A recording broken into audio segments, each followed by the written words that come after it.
भारतीय लोकतंत्र अब तानाशाही में तब्दील होता जा रहा है। यह कहते हुए विपक्ष के 9 नेताओं ने यानी सभी दलों के अध्यक्षों ने प्रधानमंत्री को पत्र लिखा है।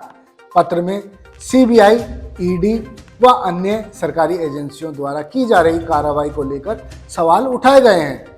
इस पत्र में दिल्ली के पूर्व उप मुख्यमंत्री मनीष सिसोदिया की गिरफ्तारी का हवाला दिया गया है। ऐसे में सवाल है कि क्या पीएम मोदी की ब्यूरोक्रेसी से विपक्ष डर गया है? नेताओं का कहना है कि प्रधानमंत्री को पता चल सके कि किस तरह से सरकारी एजेंसियां काम कर रही हैं, इसलिए पत्र लिखा गया है। अब मीडिया में तरह तरह की खबरें आने लगी हैं, कोई इसे सही ठहरा रहा है तो कोई इसको गलत बता रहा है। चैनलों को देखने से लगेगा कि पत्र लिखकर विपक्ष ने अपनी गलतियां छुपाई हैं, अपने आप को बचाया नहीं बल्कि अपनी गलतियां छुपाई हैं। ईडी और सीबीआई से वो डरे नहीं हैं। मैं आपको बताना चाहूंगा कि आखिर पत्र लिखने के पीछे विपक्ष की क्या मजबूरी है। दरअसल विपक्ष के नेता इस वक्त ईडी, सीबीआई और इनकम टैक्स की हो रही लगातार रेड से डर चुके हैं। उनको पता नहीं कब किसको जेल जाना पड़े, सलाखों के पीछे जाना पड़े। विपक्ष बार बार हमला बोल रहा है कि कार्रवाई विपक्ष को कमजोर करने के लिए की जा रही है। जिस तरह से कार्रवाई हो रही है उसको लेकर विपक्ष के नेताओं में रोष है, गुस्सा है और कई सवाल हैं। हो भी क्यों ना, एक एक कर सभी नेता जेल जो जा रहे हैं। चर्चाएं की जा रही थी कि मनीष सिसोदिया के बाद अब अरविंद केजरीवाल की बारी है, यानी उनको जेल भेजा जा सकता है। कमी ढूंढी जा रही है क्योंकि लोकसभा चुनाव 2024 में अरविंद केजरीवाल विपक्ष की ओर से प्रधानमंत्री पद के चेहरा बन सकते हैं। वैसे तो यह बातें अभी तक बातें ही हैं, लेकिन दिल्ली और पंजाब में आम आदमी पार्टी के प्रदर्शन को देखते हुए यही लग रहा है कि आपका गोवा और गुजरात में बेहतरीन प्रदर्शन भी रहा है। आम आदमी पार्टी ने मजबूत पकड़ बनाई है और भाजपा के वोट में सेंध लगाई है। इसीलिए अरविंद केजरीवाल पीएम पद का चेहरा हो सकते हैं। राजनीतिक जानकार कहते हैं कि यह सेंधमारी अरविंद केजरीवाल ने भाजपा के वोट बैंक में नहीं की बल्कि कांग्रेस के वोट बैंक में सेंध लगी है। दिल्ली में कांग्रेस का वोट बैंक अरविंद केजरीवाल ने खत्म कर दिया। फिर दिक्कत क्या है? दिक्कत यही है कि अरविंद केजरीवाल पीएम का चेहरा ना बने।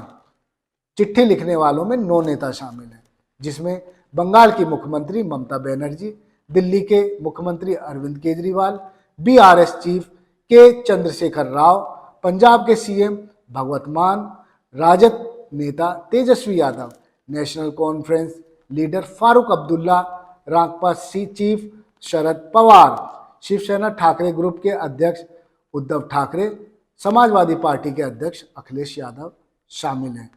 अब मैं बताता हूं कि प्रधानमंत्री को इस चिट्ठी में क्या बातें लिखी गई हैं। अंग्रेजी में चिट्ठी है, मैं अनुवाद कर रहा हूं। आदरणीय प्रधानमंत्री जी, हमें भरोसा है कि आपको आज भी लगता होगा कि भारत एक लोकतांत्रिक देश है। विपक्ष के खिलाफ केंद्रीय एजेंसियां मनमाना काम कर रही हैं। हम एक लोकतंत्र से तानाशाही में तब्दील हो गए हैं। लंबी तलाश के बाद 26 फरवरी 2023 को मनीष सिसोदिया को सीबीआई ने गिरफ्तार कर लिया।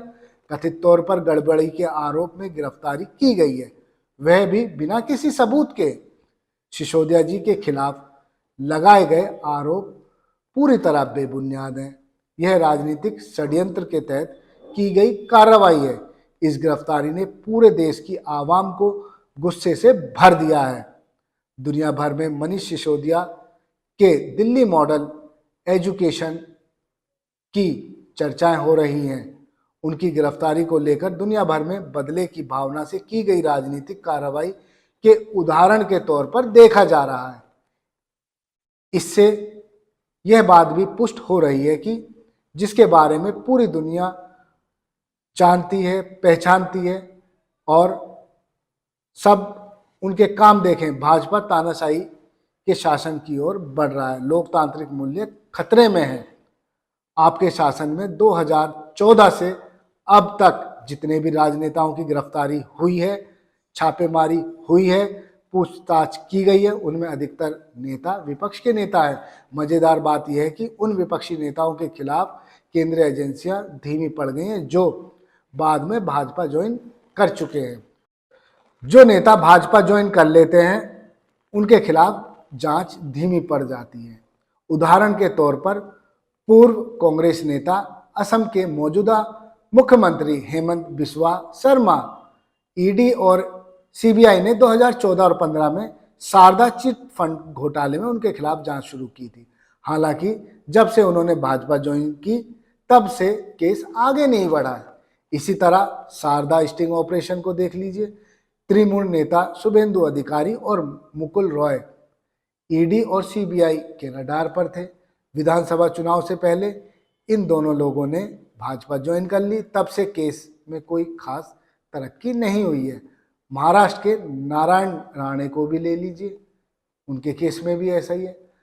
इसके अलावा कई और भी एग्जाम्पल दिए गए हैं। ये एक छोटा सा अंश है और विपक्ष अब डर चुका है, सहम चुका है और आने वाले लोकसभा चुनाव में किस तरह की विपक्ष की रणनीति होगी ये वक्त बताएगा, लेकिन अब वे चुप नहीं बैठने वाले हैं। मेरे साथ देखते रहिए। जय हिंद जनाब। चैनल को लाइक और सब्सक्राइब करना ना भूलें। जय हिंद।